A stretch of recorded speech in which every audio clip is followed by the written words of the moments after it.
విదేశాల్లో చదవాలనుకుంటున్నారా? అయితే విదేశ్ కన్సల్ట్ ని సంప్రదించండి.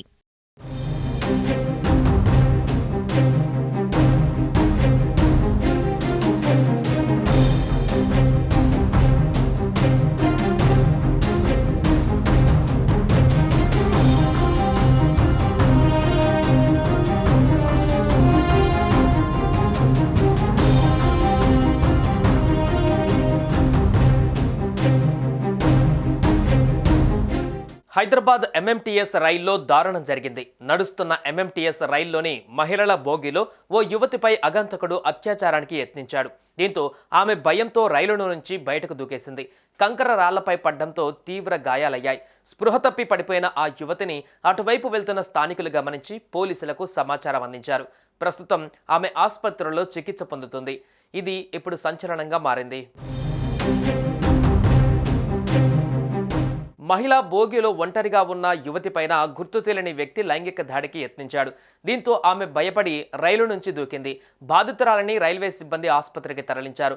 రైల్వే పోలీసులు తెలిపిన వివరాల ప్రకారం ఏపీలోని అనంతపురం జిల్లాకు చెందిన యువతి స్విగ్గీలో పని చేసుకుంటూ మేడ్చల్లోని ఓ హాస్టల్లో ఉంటుంది. ఈ నెల 22న సెల్ ఫోన్ రిపేర్ కోసం సికింద్రాబాద్కు వచ్చింది. తిరిగి హాస్టల్కు వెళ్లేందుకు రాత్రి 7 గంటల సమయంలో తెల్లాపూర్ నుంచి మేడ్చల్ వైపు వెళ్లే ఎంఎంటీఎస్లో మహిళ బోగిలోకి ఎక్కింది. ఆమెతో పాటు ఉన్న మరో 2 మహిళలు ఆల్వాల్ స్టేషన్లో దిగిపోవడంతో బాధితురాలు ఒంటరిగా ఉంది. యువతి సెల్ ఫోన్ చూసుకుంటుండగా గుర్తు తెలియని యువకుడు బోగిలోకి ప్రవేశించాడు. ఒంటరిగా ఉన్న ఆమె పట్ల అసభ్యంగా ప్రవర్తించాడు. బలవంతం చేసే ప్రయత్నం చేయడంతో భయంతో ఆమె రైలులో నుంచి గుండ్లపోచంపల్లి ఎంఎంటీఎస్ స్టేషన్కు 1/2 కిలోమీటర్ దూరంలో బయటకు దూకింది. చేతి మణికట్టు విరిగిపోయింది. ముఖం, దవడ, శరీరం నుంచి రక్తం పోతూ గాయాలతో ఉన్న ఆమెను గుర్తించిన స్థానికులు పోలీసులకు 108కు సమాచారం అందించారు. దీంతో జీఆర్పీ సిబ్బంది అక్కడికి చేరుకొని బాధితురాలని గాంధీ ఆసుపత్రికి తరలించారు. గాంధీ ఆసుపత్రిలో అదే రోజు సికింద్రాబాద్ రైల్వే పోలీసులు బాధితురాలి స్టేట్మెంట్ను రికార్డ్ చేశారు. అయితే తాను ప్రమాదవశాత్తు రైలు నుంచి కింద పడినట్లుగా ఆమె పోలీసులకు తెలిపింది. దీంతో ప్రమాదవశాత్తు జరిగిన ఘటనగానే పోలీసులు రికార్డ్ చేశారు.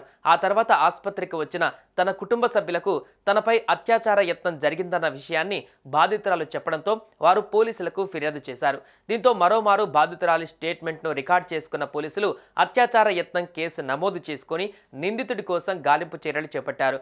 బాధితురాలని కుటుంబ సభ్యులు సికింద్రాబాద్లోని యశోద ఆసుపత్రికి తరలించి చికిత్స అందిస్తున్నారు. రైలు నుంచి కిందపడి గాయపడిన బాధిత యువతి 22న రాత్రి 11:30 ఎమర్జెన్సీ వార్డులో చేరిందని Gandhi deputy superintendent professor Sunil Kumar తెలిపారు. ఆమెకు మెరుగైన వైద్య సేవలు అందించామన్నారు. ప్రాణాపాయం నుంచి బయటపడిందని తెలిపారు. వచ్చినప్పుడు స్పృహలో ఉన్నప్పటికీ మతిస్థిమితం కోల్పోయినట్లు కనిపించిందని వివరించారు. హ్యాండ్ రిస్ట్ విరిగి శరీరంపై మాన్యువల్, ముఖంపైన సాఫ్ట్ ఇంజురీస్ ఉన్నాయన్నారు. న్యూరో సర్జరీ, ట్రామా డిపార్ట్మెంట్లో డాక్టర్లు, ఆర్థోపెడిక్, ప్లాస్టిక్ సర్జరీ డాక్టర్లు ట్రీట్మెంట్ చేశారని తెలిపారు. కాగా ఆసుపత్రికి వెళ్లిన రైల్వే ఎస్పీ చందనదీప్తి బాధితురాలని పరామర్శించారు. నిందితుడిని పట్టుకునేందుకు ప్రత్యేక బృందాలను ఏర్పాటు చేశామని తెలిపారు. ప్రస్తుతం యువతి ఆరోగ్య పరిస్థితి నిలకడగా ఉందని చెప్పారు. మాట్లాడలేని స్థితిలో ఉన్న ఆమె నుంచి అతి కష్టం మీద వివరాలను సేకరించామని తెలిపారు. కాగా అత్యాచార యత్నం చేసింది మేడ్చల్ సమీపంలోని గౌడవల్లికి చెందిన మహేష్గా పోలీసులు గుర్తించారు.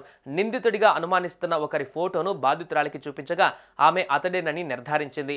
మహేష్ పైన నగరంలోని పలు పోలీస్ స్టేషన్లలో చాలా కేసులు ఉన్నాయి. సుమన్ టీవీలో మీ పర్సనల్ అండ్ బిజినెస్ ప్రమోషన్స్ కోసం కింది నెంబర్కి కాంటాక్ట్ చేయండి.